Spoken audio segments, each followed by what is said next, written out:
Welcome to Decode Your Burnout, the podcast where we crack the code on burnout based on three primary factors: your programming, environment, and personality. We also feature experts who debunk the myths about what it takes to be successful in their industry and spin those tips to fit the workplace so you can optimize the way you work. I'm your host, Dr. Sharon Grossman, a psychologist turned coach, author, and burnout expert. If you're burned out and want to go from exhausted to extraordinary, book a free breakthrough session with me by going to bookachatwithsharon.com. And if you want to see how you're doing and what to focus on next, download the Burnout Checklist. You'll find the link in the show notes or go to bit.ly/checkyourburnout. Now let's get started.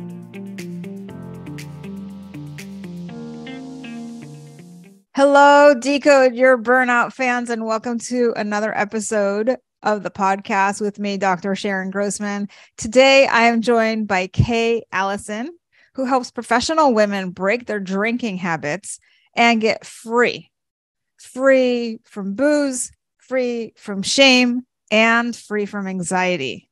Now, after Kay went alcohol-free, she increased her income, get this, 600% and married the love of her life.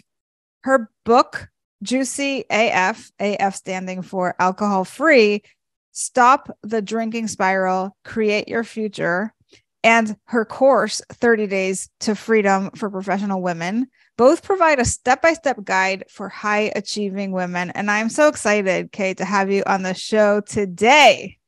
Thank you. I'm really just as excited to be here. Now, we were just mentioning before we started taping that this is something that a lot of people deal with, drinking as a way of coping with stress. And as we know, burnout is a stress disorder. So why don't you start us off by telling us a little bit about your story and how this all came about for you? Well, I've always been a high-achieving person, kind of born out of insecurity and needing to prove that I was worthy. I think the old story of I'm not good enough ran me for a lot of years. Not pretty enough, thin enough, old enough, young enough, curvy enough, stick-like enough, like whatever enough. And the good news is it drove me to have a lot of success, which opened up a lot of opportunities. The bad news was I always had this little edge that underlay everything I was doing. Like even when I got to that next promotion or I got to that next raise, it still wasn't enough to fill that hole. Right. So you were looking outside of yourself for something to fill the void within. So what led you to burnout? I was a single parent. I had two adolescent kids that I raised by myself for 10 years. And I was a senior vice president of a global ad agency. And I thought that if I just managed both those things better, that my life would be okay. But in reality, it was more than any one person could handle. But I kept blaming myself for it, right? And trying to find ways to manage that stress. And I would always tell myself, I'll just have one glass of wine, because as soon as I heard the cork, come out of the bottle, I would get that Pavlovian kind of feeling. And I really thought that was the antidote. That was the way to take the edge off. But it resulted in, waking up the next morning with what they now call anxiety and, feeling like crap and spending so much energy just to get back to normal, which compounded the problem. Yeah, it's so interesting what you were saying about the sound of the cork. And, our brain makes associations between things. So you were drinking and you knew that when you drank, it gave you a certain feeling. And so you didn't even have to have the alcohol. It was just kind of listening to that sound that created that feeling within you. And so I can't help but wonder if you had the soundtrack of the cork, if that would do enough to just give you that, that sense of relaxation. But we also know that we reach a point where we get to extinction where that no longer, because that association gets decoupled. But anyway, just kind of like a fun thing that was going through my head as you were sharing that. I got to tell you, I never wanted to stop with just the cork coming out of the bottle. There had to be that first sip. And the way my body reacts to alcohol is once I have a sip, I don't know if I'm going to be able to stop or not. It's a biological phenomenon that happens to me and to other people that I know, where one is too many and 1,000 isn't enough. Mm-hmm. Yeah. So you have to know yourself and really listen to the evidence. So here you were feeling really stressed, trying to make it through the day. You had a lot on your plate. And alcohol was the thing that allowed you to kind of kick back and relax. And it was maybe your reward for working as hard as you were working. But then there was the other side of that coin where you'd wake up in the morning and you weren't feeling good. And it was starting to take a toll on your health, on your productivity, your ability to show up and do the good work that you wanted to do. So what did it take for you to go from, oh, I'm fine drinking that wine, to this isn't okay? It was a process. I started thinking about, oh my gosh, I'm hungover like 3 or 4 days a week. And if I live another, 40, 50 years, that's 20 to 25 years of being hungover. You know what I mean? Like my mind was starting to hear people say, oh yeah, when I moved to Texas, I got sober there. And I had a friend who was sober and I was asking him. So there was something telling me that this wasn't in my best interests. And for me, it was an experience that had two realizations baked into it. One was, when I'm drinking, I'm not the person that I know I am. And number two, I had gotten kind of inured to the fact that once I started, I didn't know how much I was going to drink, and I'd kind of worked my life around that. But there was one night where I set out to not drink. I was hosting a 40th birthday for myself, and I had people in from all over, and I was like, I'm going to drink Diet Coke tonight and really be present. And about 10:30, somebody offered me a glass of champagne one too many times. And I was like, oh, one glass isn't going to kill me. And my kids, my older kids, who were then 9 and 15, had to undress me and put me to bed. And I woke up the next morning and I was done. That's not who I am. And so that was number one. But number two, the scariest thing was, oh my God, I didn't want to drink last night. And I ended up drinking when I didn't want to. So not only can I not control how much I drink once I start, but I can't control whether I start or not. That's freaking terrifying. Just the fear of losing control. Totally. What I realized is, oh my God, I could be going to meet the president of the United States. And if somebody handed me a glass of red wine, I have no idea what would happen. Yeah. Okay. So this is a really good message for people to hear, because I think the denial that sets in when it comes to alcohol is that I have control. I am in control. This is fine. It's not too much. I can stop anytime I want. And the truth of the matter is that if that's not true, then you're really not in control. And that's even scarier. It's terrifying, truly terrifying.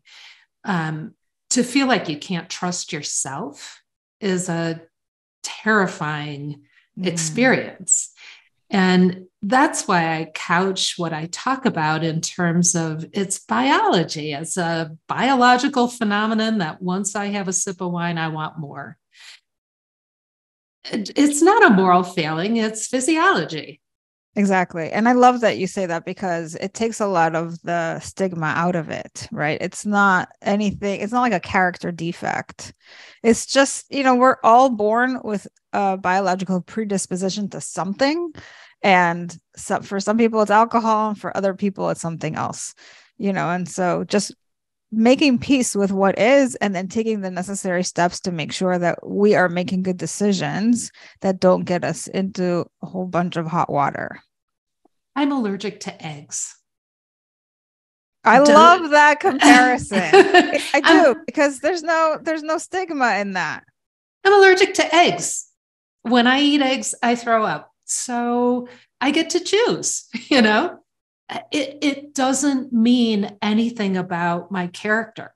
It means nothing about my character. It is a physiological way that my body's set up. And if I deny it, I'm going to throw up. And if I look at it and say, oh, it's just the way, my body at this age and this place is reacting to eggs, I think I'm not going to do that because it doesn't work so well for me. I mean, it's a pretty matter of fact decision. I think in our society, we've freighted the physiological response to alcohol with so much morality and stigma, and it's just it's freighted with so much negativity. And that's why I talk about it out loud. Like, to me, I don't look like an alcoholic, you know what I mean? But the fact of the matter is, physiologically, alcohol and I don't work very well together. Mm-hmm. So you've been on a journey, you've come out the other side, and now you, as you say, talk about this to help women particularly break their drinking habit. So as you're doing this work, I'm sure that you, either from your own experience of yourself going through it or from working with these women and seeing what comes up for them, you have been able to come up with some things that people believe that aren't really true. So if you would, could you debunk for us the 3 biggest myths that people have around this topic? Well, I think we already talked about one of them, but where I want to really start is that alcohol takes the edge off of my anxiety. It's a great solution to my anxiety. That's the myth. The reality is that drinking regularly, even a small amount, like one normal-sized glass of wine a night, causes anxiety, which blows my mind. I wish that I had known that back in the day.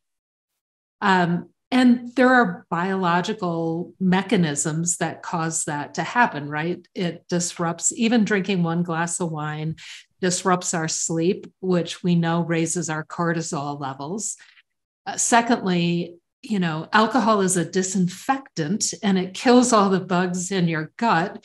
And there's the brain gut, connection through the vagus nerve. And so the disruption in your gut also changes your mental state. And the third thing is there's this miracle that our bodies do, which is called homeostasis. And it's what makes us shiver when we're cold and sweat when we're hot. And our bodies are so brilliant that we train our bodies to expect the caffeine in the morning and the wine at night or the vodka at night. And we come to expect that. Our bodies come to expect that alcohol is coming online. And so to keep us safe so that we don't get so relaxed that we forget to breathe when we drink, our baseline ratchets up to more anxious. It's not a matter of thinking your way out of this. Your thinking or your willpower is no match for your biology. Perfectly said. I love that. A lot of times people are like, oh, I can just stop whenever I want. And that, if you've got that biological predisposition, is pretty well impossible to do. So it's not just about taking the stigma out, but also recognizing the reality of the situation is that it's going to require you to make some changes, and you're not necessarily going to be able to do it on your own. Well, that's really true. I invite women into experimenting. I think one of the barriers to me getting sober was thinking about, oh my God, I'm never going to be able to drink again. And so I try to lower the bar and ask women or invite them into an alcohol-free experience for 30 days or 60 days and to use it as an experiment rather than this is the way I'm going to live my life from here on out. That's too big of a decision. Our brains don't like that. And so coaxing people into an alcohol-free experience and asking them to pay attention to what happens to their anxiety, it kind of lowers the decision. And that's nice, a nice way to do it, just because I think that loss aversion often kicks in for people where they're like, what do you mean? I'm never going to be able to do this again. And this is something that I love doing all the time. Right. So going from like all to nothing feels like too great of a loss. It makes me think about this cleanse diet that I did with my husband a bunch of years back, where one of the things you had to eliminate was alcohol. Now, I was never a drinker and my husband was never a heavy drinker, but, you know, he would have here and there, like usually if people were over, he didn't really like to drink by himself. And it would be like 1 or 2 beers or something like that, or a glass of wine. But during this cleanse, we had to eliminate alcohol altogether. And when we got back to our normal eating after that, he decided, what would happen if I continued the streak? What would happen if I didn't bring alcohol back online? And he just found that life was better without alcohol. And it's been, I think at this point, probably like 6 years, and he hasn't touched alcohol. And it wasn't because he had an issue with it. It was just like he got really into the whole health kick. And he was like, you know, it wasn't that big a player in my life before, but like not having it is better for all these reasons. And so I like the idea of, you know, you have those 30 days or you've got 90 days or however long to just test it out and then see for yourself. And then from that place, make the decision about what comes next. I think that another one of the myths is I really have to have a problem and I have to be an alcoholic to decide to not drink. And what I've found is I invite people to do a cost benefit analysis, which is simply, you know, a piece of paper with a line down the middle. And on one side, it's what are all the benefits you get from drinking, right? Mm-hmm. So it's conviviality and it's, I don't feel socially awkward and whatever it is for you. Sure. And on the other side, it's what does it cost you? Because there's trade-offs with every single thing that we do. And what I found when I did that analysis was that the things that it gave me were temporal. They were very short-lived. And what it cost me in terms of self-respect and the drain on my energy and feeling that loss of control, like the things that it was costing me were more important. And then the question becomes, you know, do you want important or do you want like the impatient thing? Do you want what's now or do you want what's important? And you get to make your own choice. Again, not free. I try to work with women in a way that's not weighted down with moral implications. It's simply a choice. Yeah. I think this is also very empowering to say, you get to choose every single day. And are you making the best choices for you? Another thing that I like to do when we're talking about the cost benefit analysis is take all the reasons that are the pro side of things, right? Like it takes the edge off, or it helps me be less socially awkward. And then ask the question, what else would help you achieve that same result without alcohol? So if you needed to take the edge off, what else helps you take the edge off that isn't actually causing long-term negative effects for you, right? And then people are able to start thinking outside of what their quick go-to solution, right? It's like, oh, well, I can just lay on the couch and listen to some music, or I could, move whatever my body, right? Whatever it is, dance to my favorite song, or, exactly. Right. So Absolutely. There's other ways of achieving the same things without the downside. Then it makes it a little bit easier to make better decisions. In the book, I talk about redesigning your habits. And we know that habits have three parts. There's a trigger, a behavior, and then a reward. And if you can identify the trigger and the reward, then you can experiment with what the behaviors are. So when it's 5:00, whatever the trigger is on a Thursday, and I usually drink because it gives me some relief from being so exhausted. What can I experiment with? What are 10 things I could do that would give me that same relief from exhaustion? Oh, could you actually take a nap or do some yoga nidra or go for a walk, or, and you don't know in advance what's going to fit for you. So again, it's an experiment rather than a you should dogma.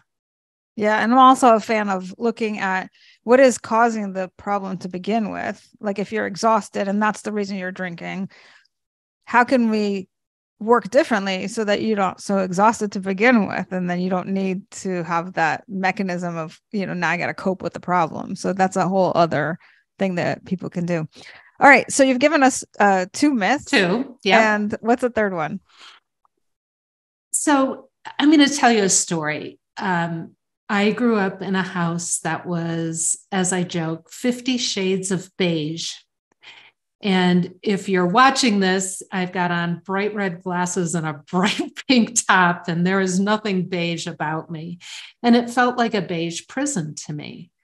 And alcohol was the vehicle to magic and color and a world full of possibilities. Who knew where the night was going to end up? I had to be able to create that world of magic and color and possibilities in my real life because it was obviously something that I crave. What I thought was that a life without drinking was going to be the beige prison. And it didn't occur to me that it was possible to create a life of color and magic without the alcohol. And so the myth is that a life without drinking is going to suck. But the reality is that a life that's free from alcohol, free from shame, free from pretending I've got it all together. When you get free of all those things, what's left is this sense of sparkling, alive vitality. And the energy that I drained from the drinking, the shame, and the pretending is what allowed me to increase my income such a ridiculously huge percentage, 600%. Yeah, we mentioned that in your bio. Tell us a little bit about that, because that's a staggering statistic. Isn't that great? It's amazing. I had been a senior vice president of a global ad agency, so where I was starting from wasn't terrible. And what I realized from being alcohol-free was, oh my God, I had way more energy than could be contained within a corporation. And I realized that I'm really a terrible employee. I'm really an entrepreneur. And so I learned how to take some of the practices that enhanced my alcohol-free life and apply them into the world of business. And that's what really was the rocket ship. I started my first multi-million-dollar company really because I came at it with the orientation of truly being of service, being very curious about other people and their experience of the world, and being ridiculously honest. all qualities that contributed to my sense of ease and comfort in my own skin, which is how you've got to figure out to live with so that you don't need it from that glass of wine. Yeah. Wow, that's amazing. I mean, and talk about removing the beige from your life. Like being an entrepreneur is certainly not a beige experience. Isn't that right? Yeah. So you figured it out. That's really cool. I love your story, and thank you so much for coming on and sharing that with us.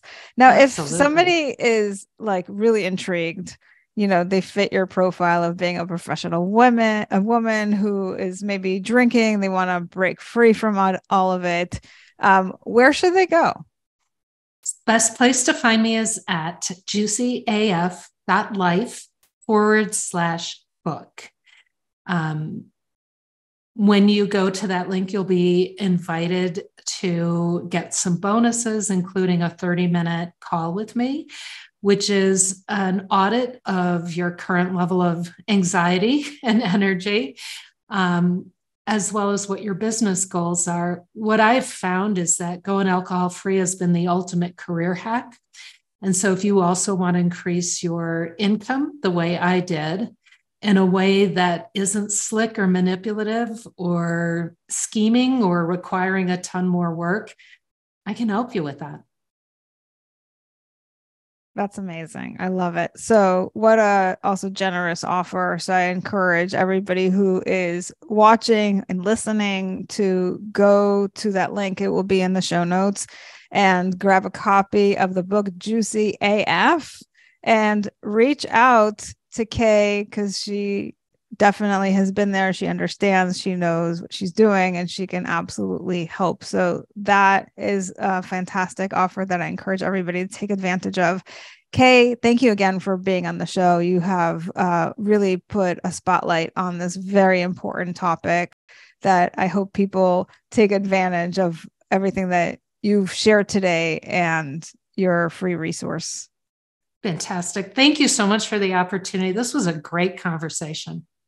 Thank you. Now, for all of you thinkers out there, what did you think of the show?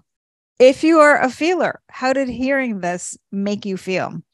And for all of you doers, what are you going to do based on what you've heard?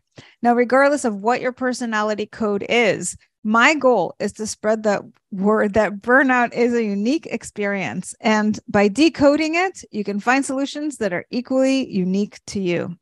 Help me spread this message by subscribing to the show on Apple or Spotify and leaving us a review telling us what you think, feel, or do differently because of the show.